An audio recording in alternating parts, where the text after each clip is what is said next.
የአሜሪካው ፕሬዝዳንት ዶናልድ ትራምፕ በሀገራት ላይ የጣሉት ቀረጥ መነጋገሪያነቱ አልበረደም። በመስኩ ባለሙያዎች ዘንድም ዓለምን የኢኮኖሚ ጦርነት ውስጥ የሚያስገባ ለኢኮኖሚ ቀውስም ሊዳርግ የሚችል የሚሉ ትንታኔዎችን እየሰጡበት ይገኛል። ቻይና የአጻፋ ምላሽ መስጠቷን ተከትሎ በዚህ ሳምንት አሜሪካ በቻይና ላይ የጣለችውን ቀረጥ ወዲያውኑ የሚተገበር ሆኖ ወደ 125 በመቶ ከፍ አድርገዋለች።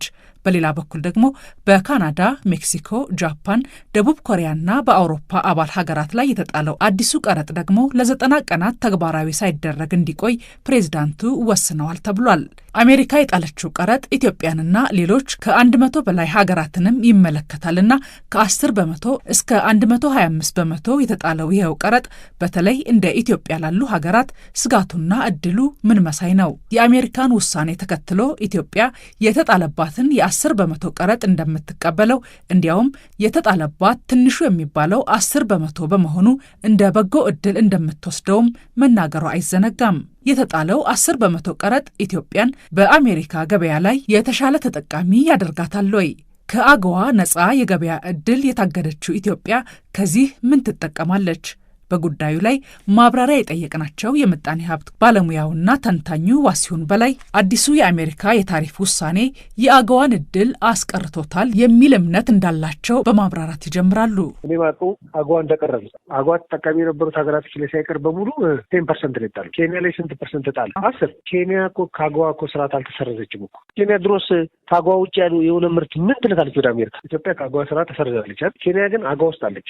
አሁን የሰውየው ታሪፍ ጨርቅና ልብስና ቡና አላለም። ኤቭሪ ንግድ ምን አለበት ይላል። ምን ያህል ፐርሰንት ታሪፍ አለበት ይላል። ስለዚህ ምን ማለት ነው? ባይ ዲፎልት ምን እያለ ነው ሰውዬ? ዜሮ የሚባል ደን ታሪፍ የሚባል ንግድ ግንኙነት የለም እያለ ነው።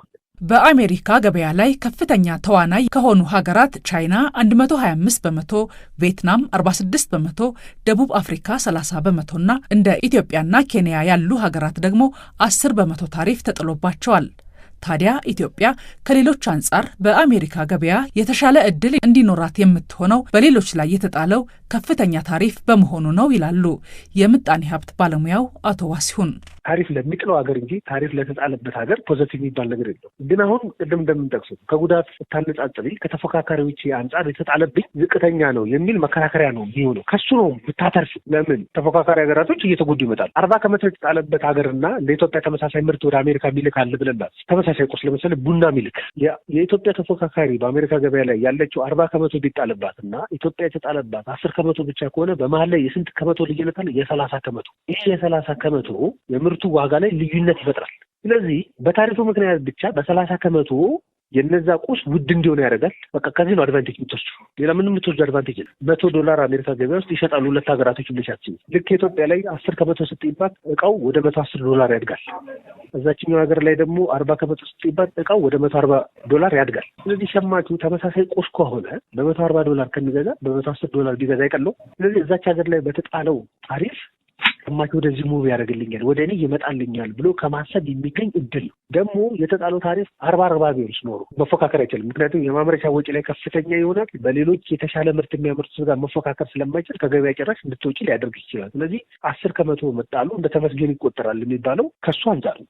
ነገር ግን ከሌሎች ሀገራት አንጻር ኢትዮጵያ የተጣለባት ቀረጥ አነስተኛ መሆኑ ብቻውን በአሜሪካ ገበያ ላይ ተጠቃሚ እንደማያደርጋትና እድሉን ለመጠቀምም መከወን ያለባት ሌሎች የቤት ስራዎች መኖራቸውንም አቶ ዋሲሁን አብራርተዋል። መጀመሪያም ገበያ ላይ የማያፎካክርሽ ምክንያት ታሪፍ ብቻ ነው ወይ የዋጋ ምክንያት ብቻ ነው ወይ የሚለው በጣም አስፈላጊ ነው። በቂ ምርት ትልኪ ነበር።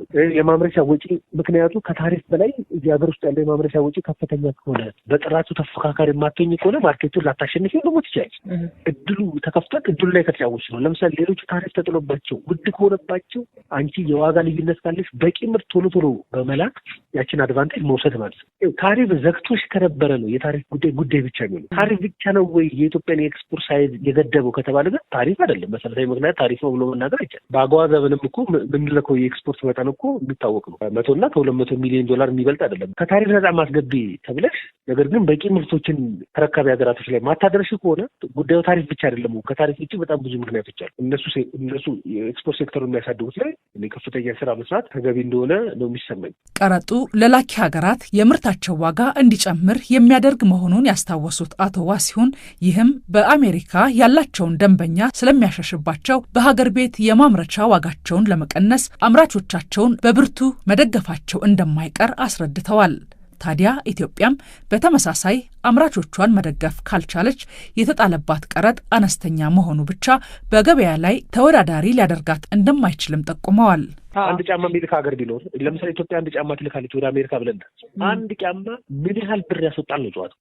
አንድ ጫማ ተመርታ ልክ ለኤክስፖርት ቦክሱ ስትከቻት ስንት ብር ይወጣባታል? ኮስት ፕሮዳክሽን። ከዛ ደግሞ ትሄጂና ታይላንድ ያቺ ጫማ ተመርታለች። ታይላንድ ውስጥ ያቺ ጫማ ተመርታ እዛ ቦክሱ ውስጥ ለመግባት ምን ያህል ወጣባት? የእጥፍ ልዩነት ብትፈጥሪ ከሆነ ገና ሀገሮች ሳያስወጡት የእጥፍ ልዩነት ብትፈጥሪ ከሆነ እየተደመረ ይመጣል። ዓለም አቀፍ ገበያ ላይ ስትሄጂ አንቺ እቃ ውድ ሆኖ ነው የሚገኘው። ደሀ ሀገርም ሆነች ውድ ነው። ለምንድን ነው ሲባል እዛ እነሱ ጋር መሰረተ ልማት አቅርቦት በቂ ነው። የሎጂስቲክስ ሰዓቱ በጣም ቀልጣፋ ነው። የሰዎች የማምረት አቅም ካፓሲቲ በጣም ከፍተኛ ነው። የቴክኖሎጂ አጠቃቀም ከፍተኛ ነው። ሂውማን ሪሶርሳቸው በጣም አምራች ነው። ፋይናንስ አቅርቦት አላቸው። የቢሮክራሲው በጣም ቀላል ነው። የቢሮክራሲ ኮስት ከፍተኛ አይደለም። ስለዚህ ዓለም አቀፍ ገበያ ላይ ሲመጡ ክሊር ሆነው ይመጣሉ። አንቺ ደግሞ በጣም ኤክስፔንሲቭ ሆነሽ ትደርሻለሽ። ታሪፉ እንኳን 30 ከመቶ ረድቶኛል እንኳን ብትይ ግን በማምረቻ ወጪ ምክንያት ግን እኩል ልትመጪ ትችያለሽ። ስለዚህ እሱን እድል ለመጠቀም በጣም ከፍተኛ ስራ ይፈልጋል። ኢትዮጵያ ለአሜሪካ ገበያ የጨርቃ ጨርቅ ምርቶችና እንደ ቡና ያሉ የግብርና ምርቶችን በመላክ በዓመት ወደ $500 ሚሊዮን የተጠጋ ገቢ ታገኛለች ተብሏል።